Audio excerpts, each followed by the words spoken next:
جب ڈاکٹرز آپ کو یہ کہتے ہیں کہ آپ کی شوگر تھوڑی سی زیادہ ہے، بس ڈائٹ کا کچھ خیال کریں، تو یہ پیغام بہت ہی اہم ہے۔ اس وقت تک آپ کا پینکریاز انسولین بنانے کی صلاحیت تقریباً 25 سے 30% کھو چکا ہوتا ہے۔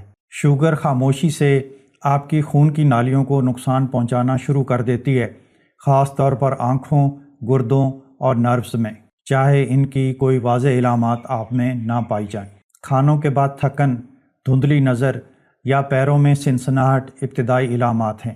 اس مرحلے میں آپ اپنے لائف سٹائل کی تبدیلی سے بڑی آسانی سے اپنی صحت کو بحال کر سکتے ہیں، لیکن یہ صرف اسی وقت ممکن ہے جب آپ ایکشن لیں۔ جتنا آپ انتظار کریں گے اتنا زیادہ آپ کا نقصان ہوگا اور آپ کو واپسی میں مشکل ہوگی، بلکہ کچھ نقصانات تو ایسے ہوتے ہیں جو آپ کبھی بھی ٹھیک نہیں کر پاتے۔ اگر آپ اپنا وزن کم کرنے اور لائف سٹائل میں اچھی تبدیلیوں کے بارے میں سیریس ہیں تو میں آپ کے لیے 4 ہفتوں کا ایک فری کوچنگ پروگرام شروع کر رہا ہوں۔